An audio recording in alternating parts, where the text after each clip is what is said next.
Okay guys, so as we all know, there's so many prop firms out there, as you can see from this, and they're all getting really easy to pass. People are passing them left, right, and center. We can, get past these challenges so easily. We're getting funded and we are getting payouts like it's nothing. No, hang on, that's not right. Sorry, I think that's a dream I had. Let me rewind. Prop firms are getting harder. And it is very difficult to actually get payouts. That's what I was looking for. Yes, it's very difficult to actually even get to payouts these days. It seems like a lot of prop firms, even though they do give payouts, are kind of always looking for reasons to not give us our money. Yes, that sounds about right. So today, what I'm going to be talking about is 7 things that us as prop firm traders should not be doing, and these in turn should be helping us in the ultimate process of getting funded and also getting to some kind of payouts. So with that being said, let's get stuck straight in with 7 things we should not be doing trading with prop firms. Okay, so the first thing I'm going to be talking about is actually understanding how prop firms work, how prop firms really work before we even dive in. Now, I'm sure most of us who are watching this video understand how prop firms work, right? Do you understand how prop firms work? Do you understand how prop firms work? Do you guys all actually understand how they work? Now, I'm sure a lot of you do, but I guarantee you there's still a lot of people that if I tell you, they actually want you to fail, will be like, what? How? Well, that's the truth, guys. Prop firms want you to fail. So this is the first thing I want to talk about. Prop firms, at their core, we all know how they work, right? The challenge fees essentially is where they make their money, right? We buy in, we pay them money to take these challenges, and that's where they make their money. So as they are building up capital, I've talked about this already in many of my other videos, that's where they are essentially making their money, but also that's where they are kind of paying the traders that get through and the ones that are actually requesting payouts. So that's where that comes from. So it makes sense that in this business model, they don't really want a huge number of us getting through the net. They want to kind of keep that number small. And even the ones that do get through the net, they don't want to be giving us massive payouts, right? So this is the first thing we have to understand. When we're buying into these prop firm challenges, go in knowing what you're signing up for. You're signing up for something that they are essentially, they want you to fail. They don't want you to succeed. So you're kind of swimming upstream. Now, as long as you understand that when you do eventually fail or get through and you struggle getting payouts, it's kind of expected. It's not a surprise and it's not going to take you, by surprise. You're not going to be like, oh my gosh, what's going on? Which ultimately can affect your psychology. So go in understanding how it works. That's the first thing. And that may seem very obvious, but I think it's very important that you know what you're signing up for, right? Right. Number 2, what I want to talk about is bigger is not always better, right? So we all go into prop firms for one reason. We want capital, right? And obviously the bigger the capital, the more appealing that is, right? We all want to get the 100, 200, 400K funded, but that shouldn't be where you're starting, because a lot of us are going in with a set sort of amount that we're willing to spend on prop firms. And that for some people might be only equivalent to buying into maybe like 300K challenges, 1,500. Maybe that's all you have. Now, if that is the case, I would say take a step back and maybe look at taking the 50K, in which case you can maybe take 5, possibly 6 if you're getting some good deals. You can look at taking 6. So give yourself as much chance as possible to actually get to a funded account, and don't initially think about the capital, right? The capital will come. Just trade smaller to start off with so you have more chances, because there's a good chance your first couple, because you're new to it, if you are new to it is what I'm talking about, but even if you have traded for a long time, you don't have to go for the big accounts, right? Only risk what you can afford to lose, right? So cut down the size challenge you're going for and maybe look at taking more. So I think that for me is definitely one of the things you should not be doing. Don't go into these prop firms buying into like the maximum. Don't spend all your money just looking for big capital. Go a bit smaller, give yourself more chance. Then the next thing, once you have actually got into your challenge, you've started trading, don't over risk. Because it's, you look at it like, okay, I'm trading to get a 100K account. Let's just talk about the 100K account. And I've only spent, maybe you got a really good deal on it, you $399. You're like, that's the max I can lose, right? I can only lose $399. So I'm gonna really kind of like try and risk a lot. For most prop firms, your daily drawdown limit is maybe 4 or 5, depending on which prop firm you're taking. So people are like, you know what, I'm gonna just throw in a full, as many loss as I can. I'm gonna take one trade and I'm gonna go for the full 4%. Don't do that, because number one, the prop firms don't like it, and they might find reason to ban you, to make sure that you fail the account, or they'll come up with some reason. And a lot of prop firms actually don't allow huge lot size trading anyway. So what I would suggest doing is, start with like a 0.5% per trade. If you only take one trade a day, so be it.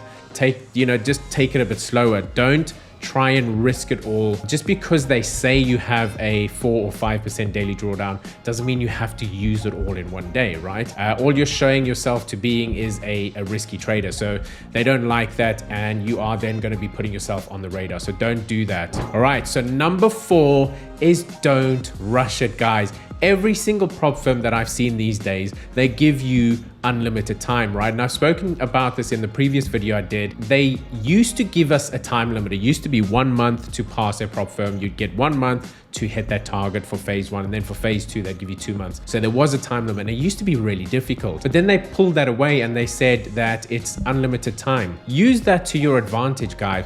Give yourself the time.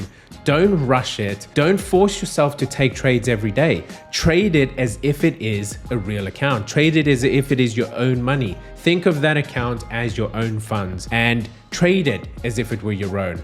And I know some people like to go extra risky, or because it's fake money, but at the end of the day, the end goal is to get capital. So in order for you to get that capital, just trade smart. So give yourself the time. You don't have to trade every day. If your setup doesn't align, if things don't happen, don't force trades. Just wait. And even if it takes 2 or 3 months to get a phase 1 pass, isn't that better than in the same 3 months failing 4 or 5 challenges? I think so. Take your time and just play it slow. Number 5 kind of goes in line with a lot of things I've been talking about as well, but in particular, I'm going to kind of like cover it all, and that is don't gamble trade. Don't trade a certain way just because it's fake money. Don't over leverage. We've talked about that. Don't over leverage. So this is kind of all of them in one. Don't gamble. Don't just literally take a trade. Don't just throw in like max lots. Don't just trade a buy or a sell. Don't do things you wouldn't do normally. And even if you don't really have a strategy, maybe you're a new trader, you're coming into this and you think this is a way that I can just, go for it. And you're like just jumping on, buying randomly, selling randomly. The prop firms don't like that. And especially recently, they've started specifically looking out for gambling type traders. And this could be other things as well, where, you maybe are trading like a martingale type strategy where you're constantly trading positions against each other. You're stacking positions, things like that. I would say it's possible to do that, but you've got to just reassess your risk, right? So stack the positions, but have a set number in mind. So make sure that no matter what happens, the max you're going to risk, for example, is 2% in a day, right? And the second it hits that, you cut your losses and you call it a day. But don't just push it, and don't trade without stop losses and that kind of thing. Don't become a gambly type trader, because the prop firms now more than ever are looking out for that, and they're looking for reasons to basically ban you and to make you fail, because at the end of the day, they take the money, you're gonna have to buy in again. So don't be a gambler trader. So number 6 is do not only trade with one prop firm. Now, I'm not saying take multiple prop firm challenges at the same time. No, take one, and whether you pass or fail, let's say you do pass, take another one with another prop firm. Or let's say your strategy is to start one new challenge every week.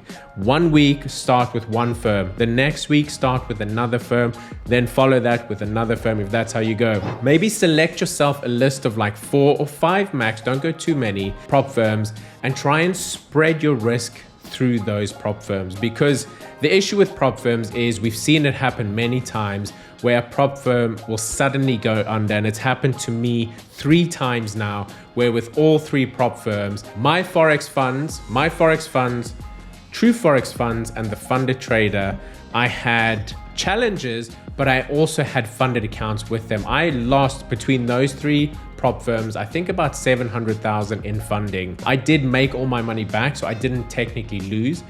But in each case, that was the only prop firm I was with, right? So I'd build up, lose it, build up, lose it. Whereas if you're building up amongst 4 or 5 different prop firms, if you lose one, it's okay. You've got your others to kind of like keep you going, right? So that is a big one. Don't put everything into one prop firm. I think spread your risk amongst multiple prop firms. I think that is very, very important. And then the 7th thing I'm going to talk about. Now, guys, remember, there's a lot of other things that I can talk about, but these are the main 7 things I wanted to talk about today. In the 7th place is do not go for large payouts. I'm talking about once you have been funded, don't go for massive payouts, okay? As tempting as that might be, you want to go for these big payouts, right? You want to, let's say on a 100K account, you want to push for the 10, 12, 15K payout in a month, let's say. Majority of these prop firms are not going to give you big payouts. They will find a reason to not give it to you. My suggestion, and it's something that I do, and it's something that everyone in our community does, and that is look for about a 2 to 3% profit target. You stop trading. When you hit that, you take that withdrawal and then you start again. It's way better to keep the longevity of a funded account than try and just go try and max it out, because what might end up happening is, so not only can you get refused a payout, they could potentially also look at reasons to ban you. They will look for reasons to get you off, get you out, and you can't get back in, right? So you've got to be very careful. And that's why in the first one I said to you, you have to understand how this business model works, right? So we are swimming upstream. We've got to stay under the radar to a certain degree. We've got to try and just trade. We've got to trade by their rules, guys. Otherwise, you're not gonna make money, okay? That's just the truth. That's the reality. So go for smaller payouts, stay below the radar, and just get multiple small payouts over a much longer period of time. It's way better. And if you have done what I spoke about in the past, you've spread your eggs across multiple prop firms, then you could be, taking small amounts here and there and everywhere, and in a month you're still making a decent amount. So that's the way I would suggest playing it, guys. So that's the 7. Now, before I end this video, one thing I do want to talk about is why it is we talk so much about prop firms is because we have a massive community who trades our EA called TitanX, and they traded along with a prop farming blueprint, a blueprint which essentially is helping our community get funded. So we have an incredible AI EA which is constantly evolving, constantly adapting to not only market conditions, but also the conditions and the rules for prop firms, right? It's trading within these rules. It's trading within, everything that the prop firms are asking of us as traders. So we have a lot of people asking us, but don't you worry about everyone taking the same trade? We don't. We actually, all of our members in our community, all using the same EA, actually all take different trades. Now, if you want more information about that and you're like, how is that possible? You better just go over to propfarming.com, www.propfarming.com, where you can watch a full demo which talks about everything to do with this EA. Why should you do that? Well, we've got over 900 now. I think it's 900 of our community funded with prop firms. And we've got majority of those have already got to at least their first payout as well. So go have a look, go to www.propfarming.com, have a look at it, and we'll hopefully see you guys on board soon. So that's it for me, guys. Those are the 7 things that I would suggest not doing if you are trading prop firms. Now, make sure you have, if you haven't already, and like this video, subscribe if you haven't, because we've got a lot more prop firm related videos coming up, some really interesting topics that we're going to be talking about. So make sure you're part of the community. Make sure you're part of this channel, guys. Jump on board, subscribe. And with that being said, I will leave you there, and we will see you in the next video. Bye for now.